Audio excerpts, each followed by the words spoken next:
Hey there, Blade fans. OG Blades with you once again. And I've got a Rosecraft on the table today. First time in a long time. I did a review about a year ago on another Rosecraft knife. I don't have that because I was able to gift that to the Knife Junkie channel, Bob DeMarco.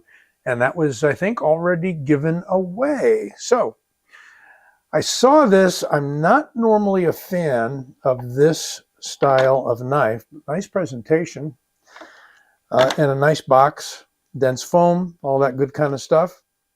And here we have the Rosecraft, and it is a, yeah, it must be early because, it's right on the box. You ever look for something that's right under your nose? You're looking all over the place and you're like holding it in your hand or whatever.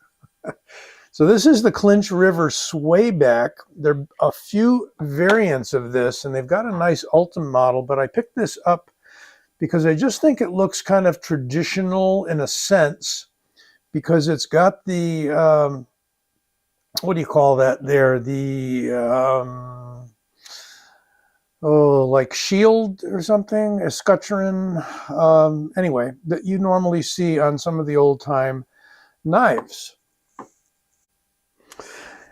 And it's a button lock, yes. And what do you get for about $110, I think it is, at White Mountain? By the way, use my discount code OG-Blade for 10% off your order. So for $110, you're getting M390. Now, I'm sorry, I don't know the HRC, wasn't listed on Justin's site, but hopefully it's over 60. Same thing with the Magna Cuts. Now, we don't have any jimping on this guy. Got a nice hefty stop pin there. And the unusual thing, if you go back and you think about the Civivi button lock Elementum, I'm going to show it to you in a moment. The original Elementum button lock was the same as this guy. You cannot get it open without pushing the button. It is locked in. There is no method to open this knife, and that may be a stop for you right there, but you push the button and you push it a good deal in and you gravity open the knife. So it could qualify as a gravity opener. The other thing about this knife is it may not be too fidgety for you. Now, I hate to start this review with a couple negatives, but for me that's a positive, because when it's open, I don't like the prospect of accidentally pushing the button and having it close up. You've got to push that right down to the surface of the bolster. Titanium bolsters. In fact, the liners are titanium as well, and I'll prove that out right here. No attraction to those liners. So unless they're aluminum, they are titanium. Got a clip that appears to be titanium as well. So again, for $110, you're getting M390 and titanium. That's crazy. If anybody knows to the contrary, that the frame is aluminum, and I don't think it is, because structurally I think they're going to use titanium rather than aluminum with these thin liners here.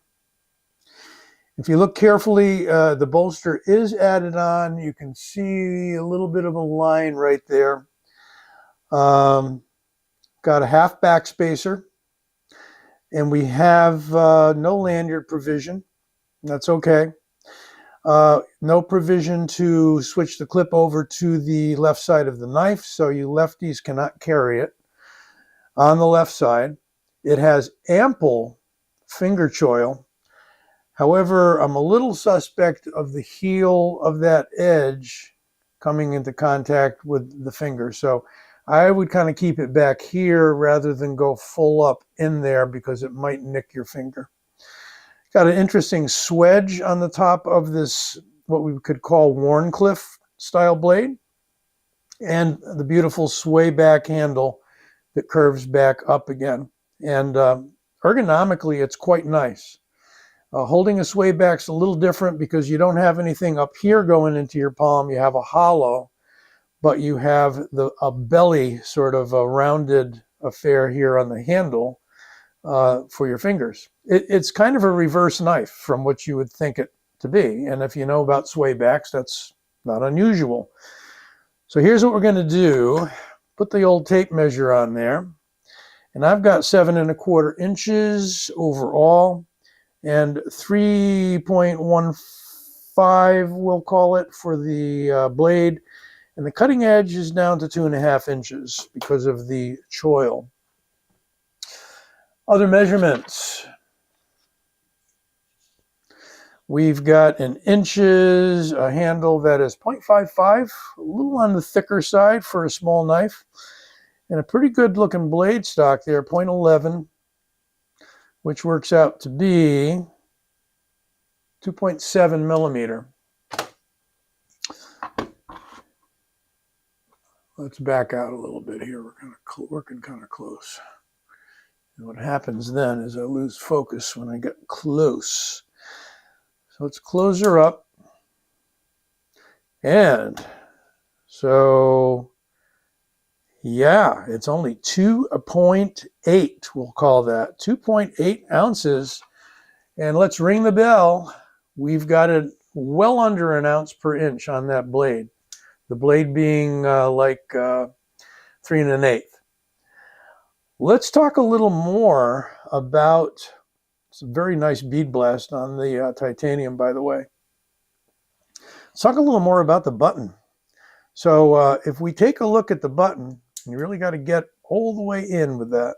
You can see that the roundness, the contouring of the handle, this dome shape, does prevent the button at this juncture from going all the way down. So that's difficult to do it accidentally. And then you've got a long throw on the plunge lock here to the degree where we need to get it right there. I don't think you saw it, but that's when the blade drops, right at the very end. So you fidget guys, this may frustrate you, but I think that once you get used to it, you're going to be able to enjoy the knife. You just need to mash it, not with a lot of strength, but with follow through. You just need to mash that out there. So hopefully that would work for you. I like it. Again, I was hesitant to get into Swayback and some of the traditional designs, but the price was right, the materials were excellent, and of course you get a little extra discount at White Mountain. Now, I was talking about the button lock Elementum. I love this knife, even though it's a bit of a difficult child as well because of the button. You don't need to push the button quite as far as on the Clinch River, but it does lock closed as well as locking open. And look at that. Isn't that a beautiful knife with the Damascus stainless that Civivi used on this one, and kind of a blue and black shred carbon fiber handle. Just a gorgeous knife. Clip is switchable and the screws are flush. How does it look for size? Well, if we put the pommels even, got about 1 inch, maybe 1.25 inches longer overall. So this is a smaller knife, and the blade is about 1/2 inch or a little better longer than the Clinch River. Here's another Swayback, and the only other Swayback in the whole collection, a Tucson no less, the TS111, TS111. I don't know if it's any longer made. This one's in D2. It was an original. They may have made it again. It's a frame lock, by the way. They may have made it again in higher end steel. And there you can see their interpretation of the Swayback design. Got the same classical Wharncliffe blade, high grind, little bit of a finger stop there. Quite nice. And we've got all carbon fiber on one side and solid titanium on the other. This was a White Mountain. Not White Mountain. This was a, what the heck is his name? Night Morning, White Mountain. I'm sorry. Night Morning design. Ah, man. I should do these later in the day. Anyway, how about next to, for size, the Ontario Rat 1? You think it might be smaller than the Rat 1? I think so. Like almost 2 inches. Yeah, much bigger knife. So you can see that it is small, but they've given you some advantage with the large choil. So you can get your whole hand, by the way, even without using the choil. It's even on my medium-large hand. Again, no jimping, but I think that might be kind of a classical consideration that a lot of these knives way back when did not have jimping. I think jimping is a relatively new thing. It seemed to be sharp. Shall we test it? Oh, it is. Oh, it's beautifully sharp. Nice, keen edge. And it's got a little bite to it, too. I think you'll like this edge. High flat grind. Nice swedge. Well, folks, that is the Rosecraft Clinch River M390 titanium and green micarta. Check out some of the other models as well. I'll give you the link to White Mountain where you can check it out and get that 10% off. And if you haven't subscribed, check my logo over here. Click it with your mouse. It'll bring you to a link where you can subscribe to the channel and be notified when new stuff comes out. Thanks for joining me. Be back soon. Take care. Stay safe.